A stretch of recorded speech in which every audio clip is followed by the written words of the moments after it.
سلام دوستان به چنل مستر چکش خوش اومدید. امروز اومدیم سوالایی که توی ویدیوی قبلی از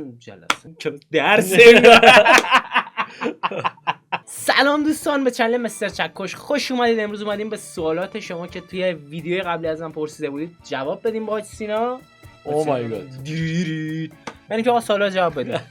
داداش واسه اینکه وزن کم نکنی ولی از لحاظ بدنی لاغر بشی باید چیکار کنی؟ خب بذار تا همینجا نگه داریم. همین رو فعلا یه توضیح سکسی ریز بدیم که اگه 1 کیلو می‌خواستی بری ها اگه 1 کیلو چربی رو بذاری در کنار 1 کیلو عضله می‌بینی اون 1 کیلو چربی حجم خیلی بیشتری اشغال می‌کنه. دقیقاً. یعنی شما اگه 5 کیلو عضله بیاری و 5 کیلو همزمان چربی تو کم کنی وزنت ثابته اما خیلی لاغرتر نشون داده میشه. دقیقاً.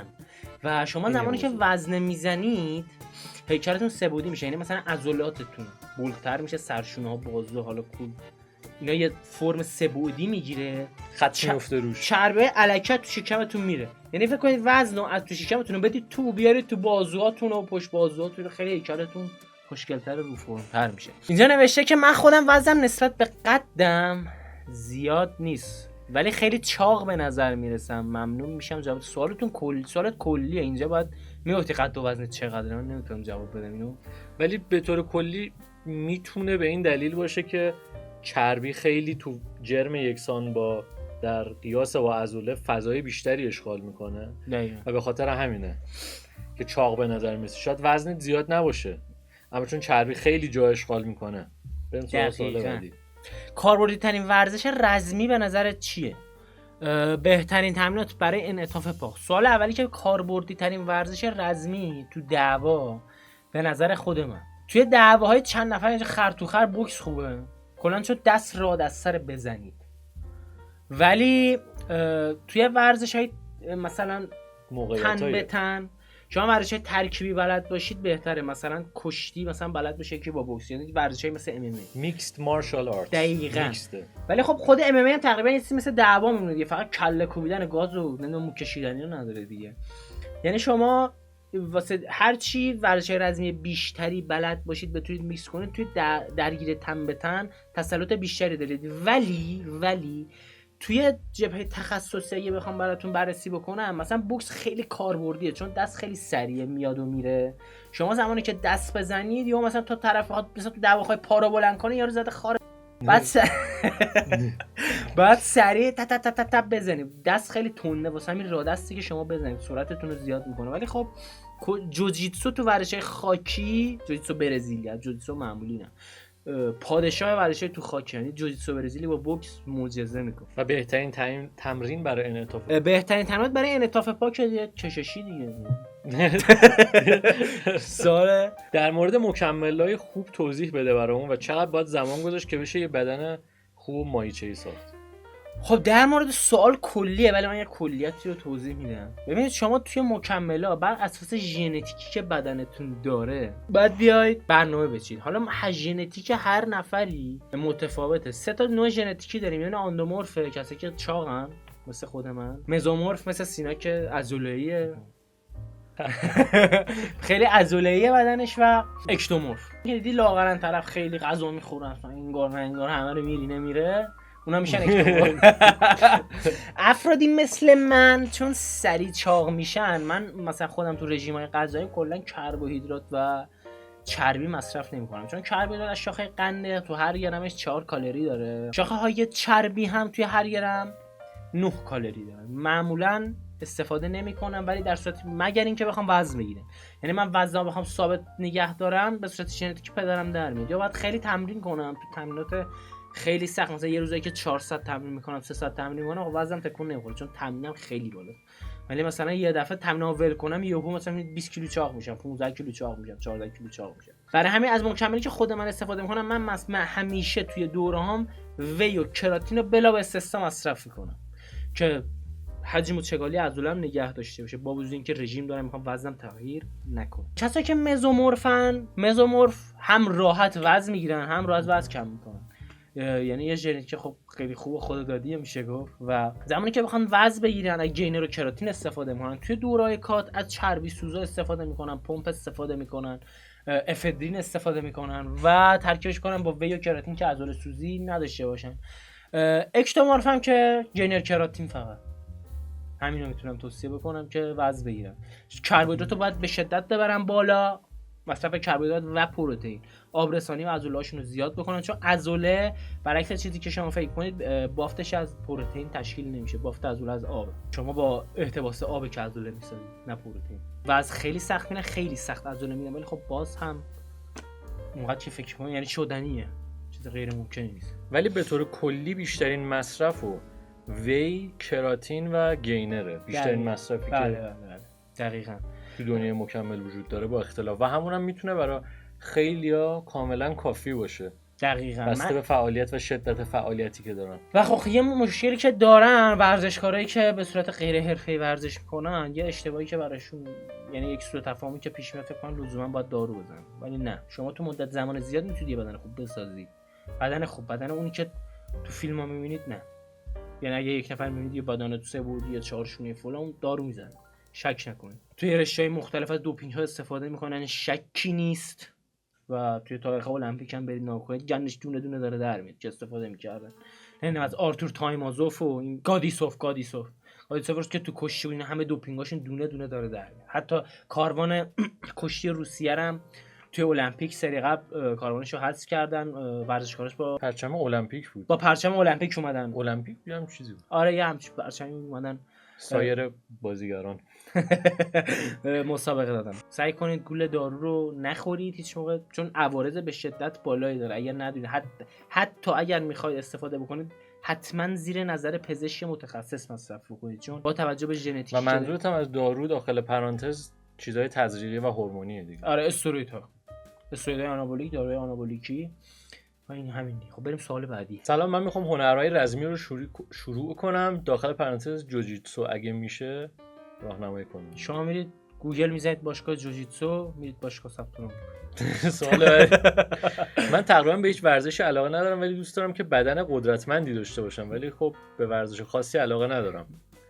و منظورم از ورزشه مثل فوتبال و والیباله، ولی به باشگاه رفتن علاقه دارم. به نظرتون چیکار کنم؟ خب برو باشگاه. برو باشگاه دیگه. ببینید یه سری مشکلات بگم تو سوالاتون یه سری چیزا مشخص میشه. شما یک سری قفل‌های ذهنی دارید به اصطلاح، یعنی چیزهایی که میخواید کاملا مشخصه. آره یعنی خود اون فرد میدونه باید چیکار کنه. یعنی شما یه سری سوالایی که پرسیدید جوابای سوالاتتون خودتون میدونید، فقط منتظرید که مثلا من یه دلیلی به شما بدم که بلند شید برید باشگاه. ولی دلیلشو خودتون باید پیدا کنید. بله شما دلیل باشگاه رفتن تو خودتون باید پیدا کنید. شما چرا میخواد برید باشگاه؟ مثلا دارم میگم شما برای اینکه یک چیزی تو زندگیتون ایجاد بکنید باید تغییراتی رو ایجاد بکنید و شاید من خیلی جاها این مفهوم رو عمیقاً درک نکرده باشم. خود من به صورت حسی شما باید بدونید چرا میخواید برید باشگاه. شما یه بدن خوب میخواید یا اون حس رو میخواید؟ شاید اون حس از جای دیگه هم بگیرید. بخاطر یه سری شاید به خاطر حس کمبودشون برن باشگاه. خب به خاطر اینکه بخوان خودشونو در معرض دید قرار بدن و این چیزی که شما میبینید الزاماً هم چیز بدی نیست اینکه آره اصلا چیز بدی نیست، ولی اتفاقا میتونه یه دلیل خوب باشه، چرا که نه.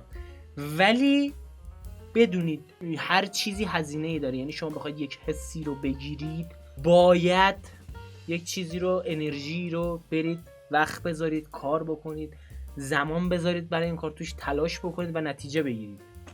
به همین سادگی. خیلی ساده است. برای شمشیربازی صبر چند تا حرکت بگو که پامون قوی بشه. اگه نمیدونی منظورم حرکت برای قوی شدن رون و پشت ساق و همینطور پشت دست. ببین ورزشایی مثل شمشیربازی چون ورزشای تو زمین خیلی سرعتیه، بیشتر تمریناشون با کشه. یعنی شما زیاد وزنه‌های سنگین نباید بزنید چون کند میکنه عضلاتتون رو. نوع عضلات شما بچه‌ها طوریه که هر کاری بکنید باش عادت میکنه. اگر وزنه‌های سنگین باش بزنید ناخودآگاه کند میشه، چون عضله عادت میکنه حرکات کند انجام بده. ولی تو کش نه. کش چون یه چیزی انگار بهتون دائما داره یه نیروی ثابت. آره یه نیروی ثابتی که هی بهتون وارد میشه و شما مجبورید سرعت عضلات، یعنی عادتش بدید کارهای سرعتی انجام بده، سرعت عضلاتتون زیاد میشه. برای همینه که مثلا ورزشکارای مثل بوکس برای ترکیب کردن سرعت و قدرت هم کش میزنن هم وزنه میزنن، هم سرعتشون زیاد میشه هم قدرتشون زیاد میشه، بیشتر حرکات انفجاری میخواد. دقیقاً. و تو کشتی این هست، ولی خب تو بوکس خیلی تعادلش بیشتره. من مقداری شکم دارم ولی خب سال کنکورم هست و نمیتونم باشگاه و کلا سالن برم. تو خونه چه حرکتی رو پیشنهاد میدید تا تو این سال کنکور بدن خوب و ورزیده‌ای هم داشته باشم؟ بالاخره تو حداقل بخوای تو خونه هم وقت بذاری باید حداقل 40 دقیقه ورزش کنی دیگه، 45 دقیقه ورزش کنی واسه تو کنکورت نداره. یعنی یه چیزی که باشگاه هم بریم. آره شاید یه باشگاه بغل خونه‌تون باشه میتونی ثبت نام کنی، همون 40 دقیقه رو برو بیرون حالا. آره به نظر من همون تایمیه که میخوای بذاری برو باشگاه دیگه، بیرون اصلا باشگاه نمیخوای برید میتونید برید بیرون بدوید پیاده روی کنید 45 دقیقه. لزوما اینکه تو کنکور داری که نباید بشینی تو خونه، که بالاخره تایمی که میخوای ورزش کنی برو بیرون، برو بدو. آره. پیاده روی کن، هر کاری حالا. و برای کاهش وزن اصطلاحاً باید بدن به قول خارجی توی کالریک دفیسیت باشه، یعنی باید مقدار کالری که در طول روز مصرف میکنی اگه میخوای وزنت کم شه یه مقدار کمی نیازی نیست فشار بیاری به خودت، یه مقداری کمی بیشتر باشه از کالری که میخوری، کالری که مصرف کنی. دقیقاً. فعلا میتونید توی اینترنت سرچ کنی ببینی که با توجه به فعالیتی که داری کلی کلکیولیتور و محاسبه‌گر توی اینترنت هست، توی اپ‌های گوشی هم هست که بهت میگه با توجه به سنت، قدت و وزنت و تیپ بدنی تو یه مقدار چیزای دیگه چه مقداری کالری نیاز داری در طول روز. و حالا اگه ورزش هم میکنی میتونی کالری که ورزشت مصرف میکنه رو اضافه کنی، ببینی به طور کلی چقدر بدنت کالری نیاز داره در طول روز و مثلا روزی 100 کالری 150 کالری نیاز نیست فشار بیاری به خودت. دقیقاً. کمتر مصرف کنی و براه میشه. ورزش کردن باعث رفع خستگی میشه، افسردگی. بچه‌ها ورزش کاملا افسردگیتون از بین میبره، یعنی معجزه است. معجزه عجیب غریبیه، چون به شدت سطح دوپامینتون رو میبره بالا، مخصوصا توی ورزشایی که هوازی داره. آره. یه چیزی من بگم داخل پرانتز اینه که همه ما به طور کلی توی یک بدن و یک جسمی داریم زندگی میکنیم که کاملا یک حیوانه.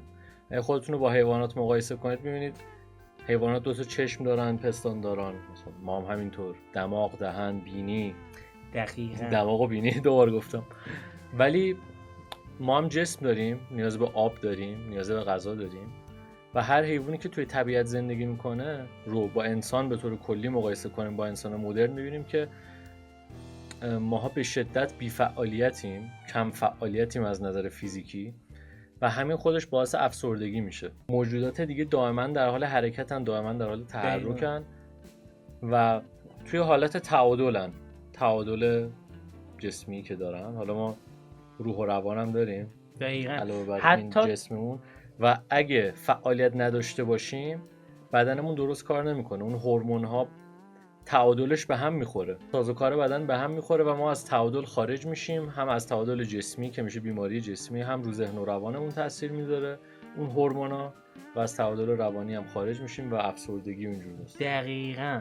و نکته دیگه هم که وجود داره، حالا دلیلش رو اینجا باز نمی‌کنم چرا، ولی تو کارتون، تو پول درآوردنتون به شدت تاثیر میذاره. یعنی شما این نگاه بکنید همیشه ورزشکارای توی سطح بالای المپیک اکثرا خوباشون، مثلا تو کشور روسیه نگاه کنید این قضیه خیلی زیاده که وارد سیاستشو بکنن بلا به استثنا به خاطر قدرت ذهنی که دارن. حالا میگم این قضیه رو زیاد بازش نمیکنه. یا اصلا تو کشور خودمون علی دایی یا مثلا مایکل جردن، تازه اینا نمونه‌های فوق‌العاده موفقن. بیشتر ورزشکارا می‌بینی ورزشکارای حرفه‌ای توی حالا نه 100% ولی یه تعداد زیادیشون میتونیم بگیم بیشترشون حتی بعد از بازنشستگی خیلی تو زمینه‌های مالی و مادی موفقن تو زندگیشون و برعکسش هم هست. یعنی برعکسش هم شاید نشه بگی برعکس، اون ساید قضیه هم هست که میبینی اکثر قریب به اتفاق آدم‌های موفق از نظر مالی و خوشحال ورزش یک بخش بسیار مهمی از زندگیشون. دقیقاً. تمرین برای پرش چی خوبه؟ تمرین پریدنی.